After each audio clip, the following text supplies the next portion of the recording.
What's going on, guys? Welcome to another video. This one is one I've been waiting for a long time, and it's gonna be for this car in the back, the old girl back there. Ever since I got the STI, plans changed and we're bagging her this weekend.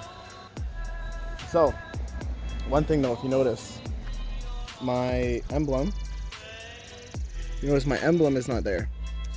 That is because I was modifying it. I'm still in the process of modifying it. It should have been done a while ago, like weeks ago, but it's been a lot of prototyping, and I've been having issues with soldering. I should give away what I'm doing. It's gonna be crazy. You can't buy this anywhere, so I'm hyped about it. So we have to take out the suspension, we have to move the cars around, and I gotta make room in here because it's gonna be raining all weekend. I don't really want to be in the rain, so I'm probably gonna make it so I could drive half the car in, just push everything back, and I'll just clean this up a bit, and then yeah, we should be grooving. I haven't turned this thing on.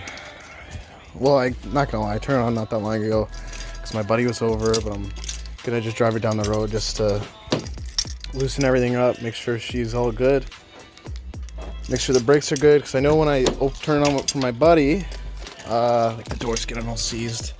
When I turn it on for my buddy, I'm close. She was having issues starting. The battery was going, but this clutch is light right now. This brake pedal doesn't feel right. But let's see how she sounds.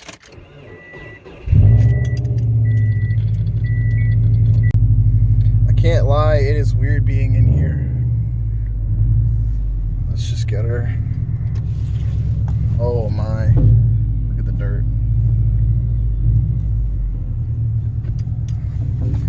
Check engine light is an O2 sensor that I have replaced multiple times. Let's put the windows down.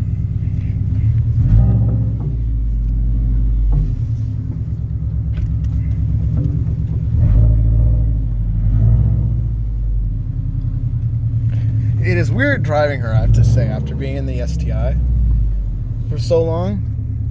She doesn't feel the same like she used to. Well, let's just see how she does.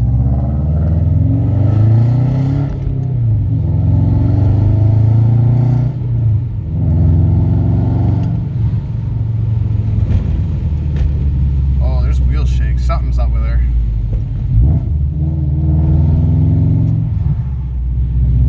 She's not happy. The brakes are all rusted. Let's clean them up a bit. All right, it took longer than planned. The car's in. Pretty much just threw everything back there. I've cleaned this garage multiple times and I'm tired of doing it. There's enough room though to do what I need to do today. The goal for today is to run the management. So any wiring, hoses, I'm gonna go through the interior. This is not gonna really be a DIY type of video. This is more of like a, hey, this is what I did, and I'm going to show you quickly like where I put my hoses and some solutions to wiring, because when I was looking at this, that was something else that I was looking for like on YouTube, and there wasn't anything really clear and different ways you could run the hoses, and I want something that's fairly like stock looking. I know that's not going to fully happen, but the closer I can get to it, the better. My buddy's letting me borrow his jacks. I have two, but in case I need to put the car on all four, I have it. But yeah, basically the fun part of ripping everything out and throwing all the new stuff in shall begin now. So something I mentioned earlier was this car was originally going to be bagged, which is my Impreza. Since I was molding the flares, I mean, they came out really damn good, but obviously like I haven't done the paint, so the weather's just been eating it up. But I had the full thing done for the most part in the back, and it turned out really well, but I did notice I was getting a lot of condensation, as you can see, so I hope this didn't damage the compressor. I don't think it would have, because it wasn't running or anything and everything sealed up. But yeah, it was mounted, it looked great. I was planning to take it to shows, but due to COVID right now, nothing is going on, to be honest. So I'm pretty much just gonna have to take everything out, and then throw it into the SDI. So just another step I have to do, but it's no big deal really. There we go. It's all out. It's a little more difficult than planned, but I knew it was going to be a pain. So the final goal was to make a false floor, which I did. But keep the space, you know, I didn't want to waste all the space. So something I did was I mounted the tank lower, so when you put the floor on, it would go up to it, and you'd only see the top half the tank, because I feel like those legs are ugly. I don't like seeing them, and I don't need to see the full tank. It's cool to see some, but to see the full, it's like whatever, I don't care. Compressor, in my opinion, it's hideous. I don't want to see it. You know, people like to see it in their builds. Personally, you know, it's a compressor. It doesn't look nice. It doesn't have to look nice. It just has to perform. I don't want to see it. Eventually, I wanted to have a second one. I didn't know where I was going to put it. But I did leave space here. This was for storage. Possibly, you know, future compressor. However, it was originally designed for this little toolbox. So if I ever got stranded, I had a toolbox. So that's what that was for. And it was great. Like when I had it in there, I never had issues. The tire would hold it in place, so never had issues. There was a little space here. You couldn't really do much here. Maybe put a, you know, block it out, put a bunch of little tools or something. But as of right now, that was the plan. Now, I gotta take all this off. The plan for this, I'll be honest, I almost fell. The plan for this, honestly, I'm still unsure. You can't even see it, to be honest. It's a big trunk, I have to admit. But I don't know what I want to do. I don't know if you can see this, but on the top, people will put the tank, which is cool. I don't know if I really like that. I kind of like what I did with the other car. I wouldn't mind having the tank kind of hidden at the back. Maybe have some hard lines, which I have. I have the hard lines for it. Like I'm telling you, everything was planned out. But because I never did it, the hard lines are brand new, and I'm happy I didn't use them. If I used them, I would have been pissed. And that's not a pimple. I think that was from work. What are you gonna do? I'm honestly just gonna start ripping things out. See what works, what doesn't work. I kind of have an idea. Like I've seen people put the tank up here. I don't really like it, to be honest. I don't know. Still undecided. I really don't know what I want to do with this, and I hate it. It would have been a lot easier doing this, and I might be able to still pull this off. I probably could. I just know that there's not a lot of false flooring in here when people take out the foam. So I really don't know, but we'll figure something out. For now, though, it's just gonna be on wood, and like that's it. I just want to get the car going so I can get around, enjoy it. Yeah, there's no shows gonna be happening this year. It probably won't be until like maybe October even. Like there might be something, just because with everything going on right now, so I'm not really worried about that. But what are you gonna do? So I'm gonna make some progress, and when I have something that's worth showing, I will show you. What's the next day? Started a little later than I wanted, but I'll just quickly give you a walk around of what I did last night. Got this all mounted up and just threw it in. Nothing's wired up yet. Ran the power cables underneath. Trying to keep it OEM looking. So that's the cables right there. They go under. Follow all the OEM lines. Come under here. And they end up here. The goal is there's a grommet in here somewhere. I can't even show you. I don't even know where it is. There's a grommet. I'm gonna run it through somewhere. Somewhere behind the fender, around here somewhere. And then we are going to wire this up and also run the air hose into this fender. I wanted to find a grommet in here, like in the back, to run it through because I didn't want it coming up in here and looking ugly. However, I don't really see anything. I don't feel like ripping my car all apart just to do that unless I run it in under here. I could run it in under here, come up.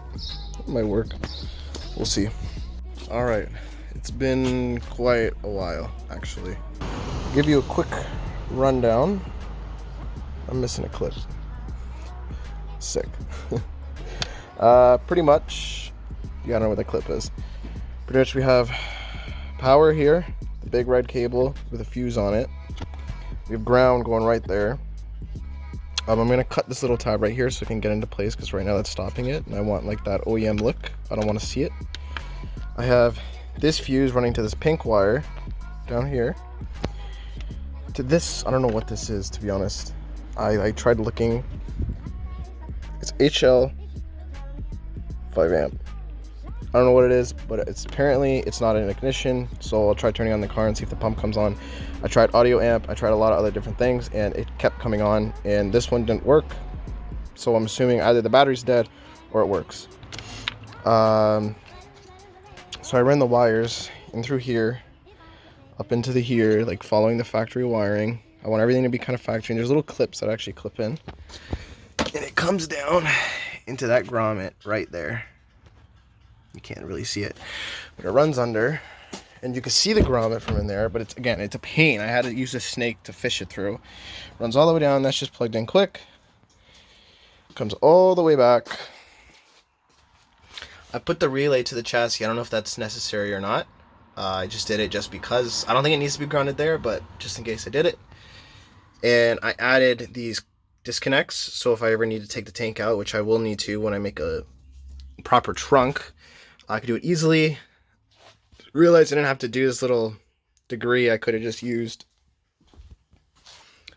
that. But I know the compressor's turning on, so that's good. That means it's getting power through everything, so let's try turning it on and hope the battery is not dead.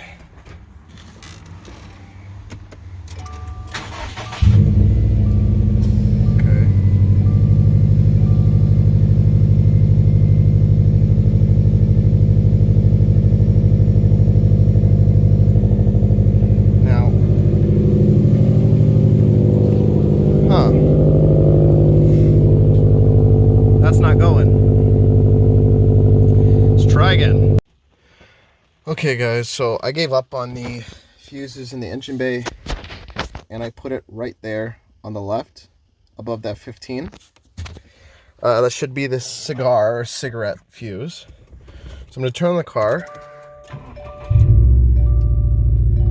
and it looks like it works.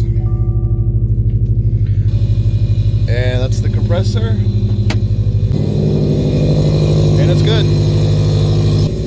Good news. Yeah, it seems like all the fuses, I don't know what's going on there, but it seems like all the fuses inside the engine bay are always active. They're always alive. They're always getting 12 volts. So I had to go up to here, which is fine. Quick little update. We got the one rear driver's side strut out. So to do this, you have to remove 4 nuts and bolts. And if you have the lights in the front, projectors that move around when you turn, you'll want to make sure this is disconnected because you could damage it. You don't want to ream on this and then have to buy a new part when you're putting on your parts. So make sure that's out of the way. You don't want, I just stuck it up there. This is what you get out of the box. My honest opinion, the quality is very similar to the Raceland coils or Bigs. I didn't look at the rears on the Raceland. I believe the rears that I had, yeah, so the Raceland Bigs did not have dampening, but I think they did have rear camber adjustments, but it wouldn't matter for this car anyway, because I think you need to get a lower control arm to adjust to your camber, which I'll have to get eventually.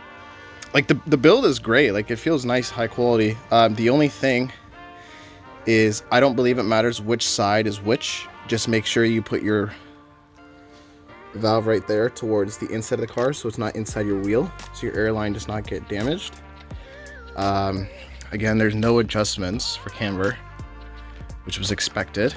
But inside the Big, you also get these little things right here, which help change your dampening. So I'll definitely be putting those in. I'll probably put the short ones because I don't like the big, huge ones sticking out. You got hard lines. This looks like your fittings to your soft line. So that will be going inside the car to your soft hose, which is fine. I'm gonna leave it at stock height for now, just to see what happens. I'm not gonna adjust that, and then from there we'll see kind of like what kind of goes on, I guess. So this is stock. Well, not stock. This is what they have set up automatically on Air Ride. I'm pretty happy with it, I'm not gonna lie. This should be basically 0 PSI. So you can see it's really in there. I'm gonna leave it like this for now. There's still lots of room up there. I don't know if you can tell, but it looks it looks crazy. Jeez. Hey guys, it's day 3. Last night I ran into an issue. I was sent these fittings, which are 1 1/4, and then I needed these 3/8 ones. So when I was putting in the rear bag, I went to connect it to the braided line to the hose over there. Realized it wouldn't work. Luckily I had a buddy that recently bagged his FRS, and he had spares that he didn't need because he went with this size. So I was in kind of a panic and just kind of threw everything together and called it a night. Later on, if I adjust the camber or something, I'll go through it and show you guys what I did, but for now I'm going to leave it. I'm in the process of running the last air hose. So what I did was I drilled a hole right there, if you can see it. You can't see it. Right there. And to help feed the hose through, you can just shove it through. But if it's difficult, you can cut a slit on it and point it. It'll go right in. Just took out the fronts. You can see the difference. It is important you put the left side on the left side and the right side on the right side. These brackets are different. You can just compare them just to make sure you put the right one. They're also labeled. Alright, the last 2 struts are in. Get the idea, just put everything back to OEM. The car's obviously going to need an alignment. To run the hose, I'm going to just try sticking it up over that lip and hoping that the guard is going to keep it there. And you can see it's running through there, and I tested it with soapy water and there's no leaks. So when this is in, it's up and out of the way. Over time, I'll double check it just to make sure it's not rubbing anything. I might have to put something to hold it back here. We'll see, but I'll just make sure it's not getting rubbed. And I don't think any of the bolts back here will rub it, but obviously I'll check after a while. Just gotta throw the wheels back on, and we'll be good to go. So the issue I was saying is this is the screen that shows when you start up. I thought it would have showed the PSI, but who knows? You go into the settings, you only see display in about. There should be like 5 or 6 things that show where you can adjust calibration and just all types of things like air up on start. Just lots of different options, and they're not showing. So I gotta play with that now, see if I can figure out what's wrong with it. But I think it's pretty clean for the most part. All right, it's another day. I just called Airlift Performance. What I was saying was it was showing the 3S, and then that was nothing else. And then when I would hit these 2 buttons, I wouldn't get all these options. Apparently, I got sent the 3S controller and not the 3P controller. To fix it, all I had to do is connect an iPhone to it. Right now, Android's not working for some reason, but any Apple device that has the App Store should work and connect via Bluetooth and be able to update this. And as soon as I did that, it was fixed, and now I can do things like just go to my preset type. I need another compressor to keep up with this, but you know. But yeah, it's nice to see that it's all working now and we're all good. Sick.